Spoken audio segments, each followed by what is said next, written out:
తెలుగు రాష్ట్రాల్లో భానుడి భగభగలు బెంబేలెత్తిస్తున్నాయి. క్రమంగా పెరుగుతున్న ఉష్ణోగ్రతలతో తెలంగాణ నిప్పుల కుంపటిలా మారుతోంది. రాష్ట్రంలో ఎండలు దంచికొడుతున్నాయి. రాష్ట్ర వ్యాప్తంగా 41 నుంచి 43 డిగ్రీల మధ్య గరిష్ట ఉష్ణోగ్రతలు నమోదవుతున్నాయి. వచ్చే 2 రోజుల పాటు రాష్ట్రానికి తీవ్రమైన ఎండలతో పాటు వడగాల్పులు వీచే అవకాశం ఉందని ఐఎండీ హెచ్చరికలు జారీ చేసింది. ఉదయం 11 గంటల నుంచి సాయంత్రం 4 గంటల వరకు ప్రజలు బయటకు రావద్దని హెచ్చరించింది. దీనిపై మరింత సమాచారం మా ప్రతినిధి కల్పన అందిస్తారు. రాష్ట్రంలో ఎండల తీవ్రత అధికంగా ఉండడంతో పాటు తీవ్రంగా వడగాల్పులు కూడా వీస్తూ ఉన్నాయి. ఈ మధ్యకాలంలో దాదాపు 40 నుంచి 44 డిగ్రీల మధ్య ఉష్ణోగ్రతలు కూడా నమోదవుతూ ఉన్నాయి. మరి ఇదే వాతావరణం ఇంకెన్ని రోజులు ఉండబోతుంది. దాంతోపాటు ప్రజెంట్ వాతావరణంలో భిన్న పరిస్థితులు కూడా కనిపిస్తూ ఉన్నాయి. ఇటు వడగాల్పులతో పాటు అధికంగా ఉష్ణోగ్రతలు నమోదయ్యే అవకాశం ఉండడంతో పాటు రెయిన్కి కూడా ఛాన్స్ ఉందంటున్నారు. మరి ఇదే అంశాలపై మనతో మాట్లాడడానికి వాతావరణ శాఖ సీనియర్ అధికారి శ్రావణి మేము ఉన్నారు. వారితో మాట్లాడదాం.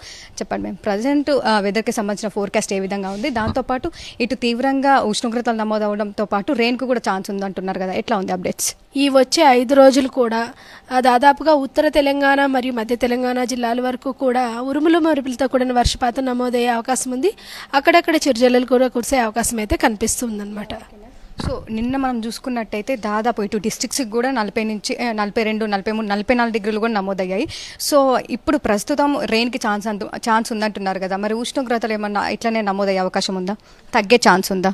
గత 24 గంటల్లో చూసుకున్నట్లయితే మనకి రాష్ట్రంలోని దాదాపుగా రాష్ట్రం మొత్తం మీదుగా 40 డిగ్రీల పైన ఉష్ణోగ్రత నమోదవడం అయితే జరిగింది.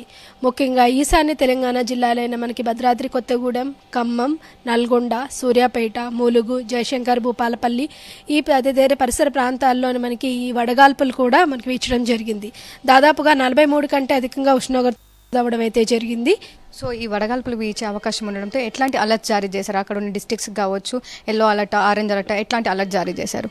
వడగాల్పుల విషయం చూసుకున్నట్లయితే ఆరెంజ్ అలర్ట్ ఇవ్వడం జరుగుతుంది. ఎందుకంటే నిన్నటి నుంచి ఇదే విధంగా కొనసాగుతుంది కాబట్టి ఆరెంజ్ అలర్ట్ ఇస్తూ ఉంటాం అనమాట. దాదాపుగా గత వారం నుంచి మనకి ఈ పరిసర ప్రాంతాల్లో 40 కంటే అధికంగా ఉష్ణోగ్రతలు నమోదవుతున్న దీనిలోని అంతేవిధంగా గత 2 రోజుల నుంచి కూడా 41 కంటే అధికంగా నమోదవుతూ ఉండడం వల్ల ఈ రోజు కూడా మనకి ఆరెంజ్ అలర్ట్ జారీ చేయడం జరిగింది.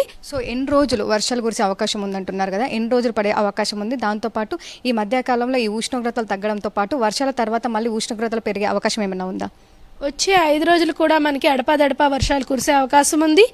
అలాగే ఉష్ణోగ్రతలు కూడా సాధారణంగా నమోదయ్యే అవకాశం అయితే కనిపిస్తూ ఉంది. ముఖ్యంగా ఉత్తర తెలంగాణ జిల్లాల్లో ఈ వర్ష సూచన అధికంగా కనిపిస్తుంది అనమాట. ప్రస్తుతం అయితే ఈ రోజు రేపు వడగాల్పులు వీచే అవకాశం ఉండడంతో పలు జిల్లాలకు ఆరెంజ్ అలర్ట్స్తో పాటు ఎల్లో అలర్ట్స్ కూడా జారీ చేశారు. ఇక ఈ రోజు సాయంత్రం నుంచి కూడా వర్షాలకు ఛాన్స్ ఉండడంతో 4 రోజులు కూడా తేలికపాటి నుంచి మోస్తారు వర్షాలు కురిసే అవకాశం ఉండడంతో పాటు ఈదురుగాలు, దాంతోపాటు ఉరుముల మెరుపులతో కూడిన వర్షం కురిసే అవకాశం ఉండడంతో పలు జిల్లాలకైతే ఎల్లో అలర్ట్ జారీ చేశారు. కెమెరా పర్సన్ సుధీర్తో కల్పన, సాక్షి టీవీ, హైదరాబాద్.